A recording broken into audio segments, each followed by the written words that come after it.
Hey, what's up? It's me, Seth Perler. So parents, teachers, maybe therapists are going to like this one. In this video, I'm going to talk to you about when it's the end of the semester and you want to help make sure that your child who struggles with executive function passes the semester. What do you email teachers? So I go through this a lot with my families that I work with every single semester. Here is a template that I was using with families this particular semester. At the end of this semester, you teachers may want to know what I share in this email because it can help you to be more proactive in your classroom and support kids who are struggling with this stuff. And parents, you can obviously use this as you will. So go ahead and take the ideas that you like. You can hit pause on this and jot down whatever you want. Use what you like. Don't use what you don't like. So in therapists, you'll definitely know how I approach this as a coach. So again, the problem is it's the end of the semester.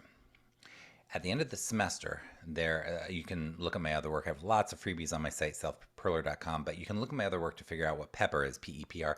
But basically, at the end of the semester, here's what happens. Kids who struggle with executive function are going to tell you parents, leave me alone, get off my back, I've got this, my grades are going up, I'm getting caught up, but they're always getting caught up.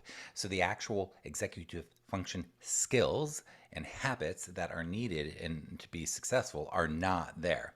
Like they're always playing catch up. So the foundation is not there. So now at the end of the semester, regardless of where the skills are, we still, we want our kids to pass their classes and get as much out of their education as they can. So the problem is, parents, the problem is this.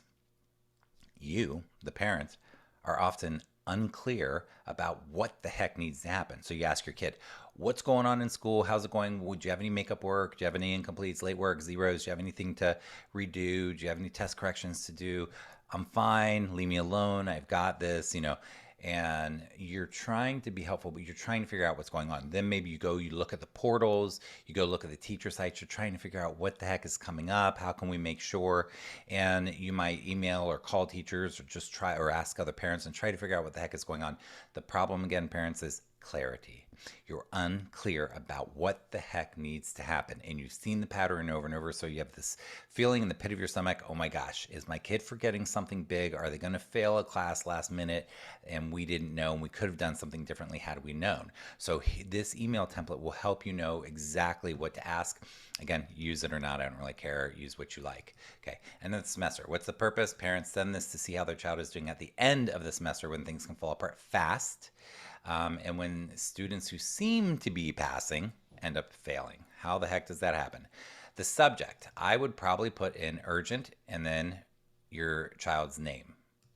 So that's the subject. Why would I do that? Teachers get a lot of email. Respect that teachers get a lot of email. You want to stand out in that inbox though, and you want them to reply, but they're getting a lot of it. So you have to stand out somehow. So that's what I recommend. Just pop that word urgent in your kid's name so that they know. And then you can send it either to the entire team of teachers. You can send it to, you can CC the principal or the counselor, or you can just send it to one teacher. If they tend to be a supportive teacher, send it to one teacher. If it's a teacher that your kid doesn't resonate with and they really don't seem to get your kid, and it does not feel like a very supportive teacher, then probably just CC it to everybody so that there's some sort of a paper trail and there's pressure on them to give you a reasonable response that actually answers your question. So basically, you're going to start out with that. Hey, teachers, what's up? First of all, and always start positive. First of all, thanks for your support with my child. We appreciate you. Next, we don't want to bug you. So that just shows that you understand that they're busy. You can word it however you want if you like that part of it. But we need some quick answers about the end of the semester so we can be supportive. So you're telling them why. You're not attacking them. Teachers get a lot of pressure.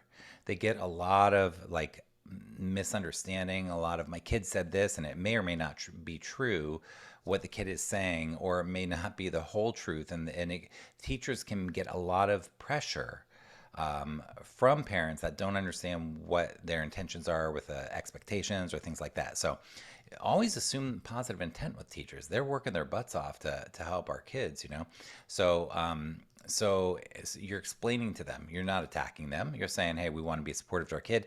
We don't want to get blindsided because we're not always clear, like I said, on what's going on. So here are some questions you might want to ask. One, how's my kiddo doing in your class? open-ended. 2, any missing or late work or anything, any finals. This is what I call PEPR, P-E-P-R, final exams, papers, projects, or readings coming up that you need to know about at the end of the semester, because these are the big long-term things that kids do at the last minute, the night before, that they should have been working on. And you're like, why didn't you tell me that 2 weeks ago when you found out about it? And they're like, I don't know. So that you want to ask about that stuff so that you're not blindsided. Is there any big things coming up? And if so, where exactly can we find the study guide or the rubric or the due dates or whatever you need? And then just, is there anything else that you might want to know? So this is just one way to do it. You can ask these things. Now I want to talk specifically about just sort of getting further on with, are there any of these things or these things? So some other things you may want to be asking teachers is this. Here's the problem, parents. Teachers post their they all have different expectations. They all grade differently. They all have different syllabi and different things that they're teaching and different things that they weight differently. You know, one teacher may really put a lot of emphasis on essays, another one on doing homework, another one on tests. So what you may want to do is you may want to say, hey, by the way, another question I have is, when do you update your gradebook? When do you update the assignments? Where can I find them specifically? Where am I supposed to look? Basically, what you want to know, let me make these an easier question for you parents. What you want to know is, where do you post important stuff and when do you post important stuff, so that you, the parent, and your kid don't have to be like randomly trying to check all the time, so that you know exactly when and where to go look for the information that you need. Because again, parents are not clear. What's due? When's it due? How long should it take? What do I do if my kid is stuck? You know, all these sorts of things. So you might want to ask a question like that. When do you post this stuff? What do you post? And where do you post it, so that you can know? Then finally, what I recommend ending your email with is something similar to this. You know, tell the teacher, hey, we don't need a long email. Okay. Teachers have a lot of email. They got grading to do. They got planning to do. They got working with the kids to do. Teachers take their work home with them all the time. Like, respect that. Give them be like, hey, we don't need you to write us a book. So just give us a quick something so that we know. So that's why I put this sentence there. So we don't need a long email, but please send a super quick reply to point us in the right direction when you get a minute. Thanks for all you do. And then your names. Now, I put a PS in here for a very specific reason. We know you're busy. So if we don't hear back from you, we'll resend this tomorrow so it's on your radar. Again, I'm using the word so. Notice I use,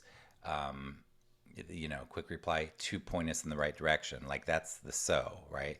You're giving them the reasons you're doing things so that they know they're not being attacked, but you're saying, look, you're busy, but we need something. And if we don't hear from you, we're going to resend this. Why do I say that? Because I've had so many parents and students email teachers and wait for a reply and wait for a reply and wait for a reply. And this is, you need answers. And a lot of times teachers, again, they're bogged down with so much that it's hard for them to reply. But if you tell them, hey, send us a quick thing, and if we don't hear from you, we'll send you a reminder, a friendly reminder, hey, get back to us. And if we don't hear from you, we'll send it again the next day. And then you can start CCing other people if you're really not getting anything, and you can be like, hey, team, hey, if anybody sees this teacher, let them know that we sent this, because we really need to know as soon as possible. Anyhow, my name is Seth Perler. I'm an executive function coach. Tons of free content on my site, my YouTube. If you like this, I put a lot of work into giving you excellent resources, real practical stuff. Give me a thumbs up. Leave a comment. At the end of the semester, what do you do to get clarity about what's going on? You have any tips for us? How do you get it from your kid, from the teachers? If you're a teacher, how do you give clarity? Go ahead and put it in the comments. Check out sethperler.com, and I have executivefunctionsummit.com, a summit that I do every year for parents, and just lots of great resources and stuff for you. Really appreciate you supporting my work any way you can.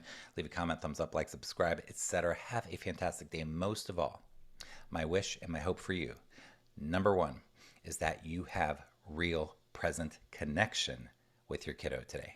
And number two, it's that you have peace in your heart and joy in your life today. Have a great day. Take care. See you later.